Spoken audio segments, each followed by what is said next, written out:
Hello，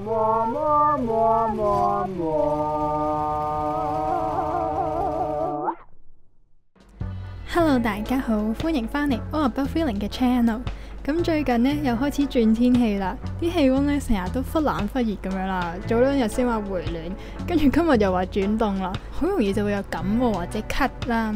咁我自己呢，之前都中咗招嘅。今日呢，就想同大家介紹一隻喉糖啦，咁都係之前我屋企人介紹俾我食嘅。咁佢嘅名呢，就叫做 Honey Lemon 啦，中文就係香檸蜂蜜。咁事先聲明呢個唔係廣告啦，就純粹係我自己嘅個人分享啫。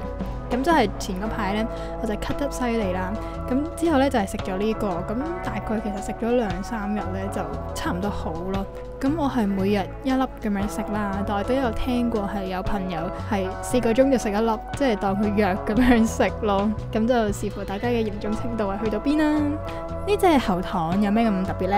咁首先佢有維他命 C 啦，咁好多喉糖都有噶啦。咁之後呢，佢嘅包裝呢就寫住話係有茶樹精油嘅。咁呢個茶樹精油呢，就係可以增強我哋嘅免疫力啦，同埋亦都可以令我哋流多啲汗啊，就透過流汗去排毒咁樣咯。其實食咗落去之後呢，就係好冰涼啦，就好似平時嗰啲喉糖咁樣，同埋係甜甜地噶啦。咁佢入邊亦都有薄荷同埋蔗糖嘅成分嘅，咁同埋都有啲甜味劑咁樣啦。咁買翻嚟呢，一包就有30粒嘅。咁如果你喺門市買嘅話呢，就係36蚊一包啦。如果網上面買呢，好似係26蚊一包嘅。咁我手頭上呢包買翻嚟，佢就係25年嘅10月7號到期啦。咁佢上面寫住保質期就係18個月咁樣，都唔算話好耐嘅。咁佢入邊拎出嚟就係咁樣一粒黃色有獨立包裝噶啦。只不過呢一隻喉糖喺市面上係比較難揾嘅咯，要去佢美加樂嘅專門店嗰度先至會有咯。但係佢間專門店喺佐敦咯。不過亦都聽講話喺大圍嘅藥房係有見過有得買呢隻喉糖嘅咯。咁大家食嘅時候就要注意啦，因為入邊有蔗糖，所以如果有糖尿病嘅人就盡量都唔好食呢啲咁甜嘅嘢啦。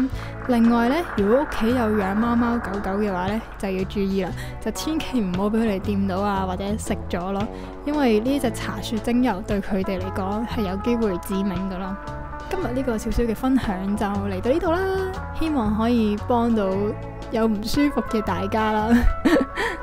咁中意呢條片嘅就俾個 like、share 出去俾朋友仔睇 ，subscribe 呢個 channel， 有啲咩嘅都可以 comment 同我講。我哋下條片再見啦，拜拜。